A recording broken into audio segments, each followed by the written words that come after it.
Hello everyone, dear students. आज की poem the kite. एक सवाल है आपसे, have you ever phloem a kite in the sky? What did you से? I am too much confused. Some of you say yes sir, some of you say no sir. जिन लोगों ने yes sir कहा वो जानते हैं कि kite कैसे उड़ाई जाती है और काइट आसमान में कैसे उड़ती है, लेकिन जिन लोगों ने पतंग आसमान में नहीं उड़ाई है वो आज उड़ा लेंगे। चलिए आपको उड़ाना सिखाते हैं। अपने पेरेंट्स को मत बताइएगा कि सर ने मुझे काइट उड़ाना सिखाई है, क्योंकि मेरी बहुत पिटाई हुई थी when I used to fly a kite in the sky. आपकी भी होगी, लेकिन नहीं। अगर ओपन ग्राउंड में शौक के लिए आप काइट को उड़ाते हैं, it's good. Never fly a kite in the sky on your rooftop पे मत उड़ाइए, बिकॉज यू मे फॉल, आप गिर सकते हैं। फिलहाल आज की पोएम पर चलते हैं। बड़ी खूबसूरत सी पोएम है and the opening lines are, how bright on the blue is a kite when it's new. कितनी चमकीली नीले आसमान में पतंग होती है। And is a kite when it's new, एक पतंग होती है जब ये नई होती है। विद अ डाइव, ये डाइव लगाती है और डिप करती है। हम लोग वाटर में डिप करते हैं और डाइव लगाते हैं, लेकिन काइट आसमान में डाइव करती है और वहीं पर डिप भी कर जाती है।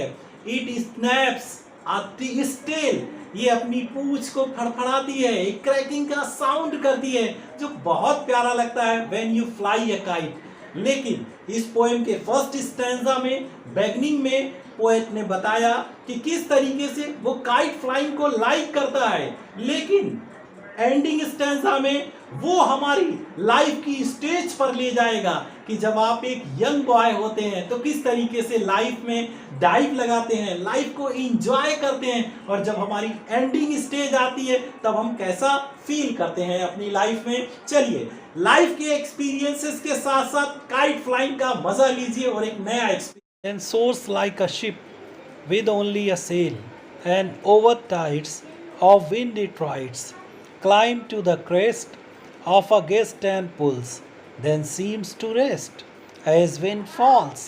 बहुत प्यारा स्टैंजा है।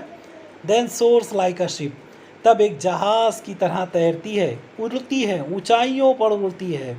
With only a sail, जैसे कि सेल कर रहा हो, जैसे पानी वाला शिप सेल करता हुआ, तैरता हुआ निकल जाता है। एज ओवर द टाइड्स जो लहरें होती हैं, किसकी लहरें? समुद्र की लहरों का और उठना और गिरना और उसके ऊपर से समुद्र का निकल जाना। ऑफ विंड इट राइड्स, और हवा के ऊपर ये राइड करती है, सवारी करती है। क्लाइम्स टू द क्रेस्ट, और माउंटेन की पीक के ऊपर चढ़ जाती है। Off a gust and pulls, और एक हवा का झोंका आता है और इसे खींच कर ले जाता है। सीम्स टू रेस्ट, तब दिखाई पड़ता है बाकी लोगों को। एज विंड्स फॉल्स, जब हवा गिरती है, जब हवा चलती है तब ये दिखती है लोगों को। व्हेन स्ट्रिंग गोज स्लैक, और जब धागा ढीला पड़ जाता है। यू वाइंड इट बैक, आप इसे दोबारा बांध देते हो। एंड रन अनटिल, और दौड़ती है तब तक। अ न्यू ब्रीज ब्लो, जब तक कि एक नई हवा नहीं आ जाती तब तक आप ले करके खींच करके इसे तेज़ी से दौड़ते हो उड़ाने के लिए। इट विंग्स फिल, और इसके पर जो हैं वो हवा से भर जाते हैं। एंड अप इट गोज, और हवा में पतंग उड़ जाती है। हमारी लाइफ भी इसी तरीके की है, कभी खुशी कभी गम, कभी ढीली हो जाती है तो हम उसे टाइट करते हैं और ज़िंदगी को खींच कर लेकर आगे की तरफ दौड़ते हैं। How bright on the blue is a kite when it's new, जब एक पतंग नई होती है तो आसमान में कितनी चमकीली होती है, नीले आसमान में। बट अ रेगेड थिंग, लेकिन कितनी एक फटी हुई, एक भद्दी सी, यू विल नेवर सी, आप कभी नहीं देखोगे। When it flaps on a string, जब एक धागे के ऊपर फड़फड़ाती है। In a top of a tree, पेड़ के टॉप के ऊपर, तब पता चलता है कि एक काइट अब फिनिश हो गई। बिल्कुल भद्दी से दिखने वाली चीज़ जिसके धागे और चिथड़े सब लटक जाते हैं और फट जाती है।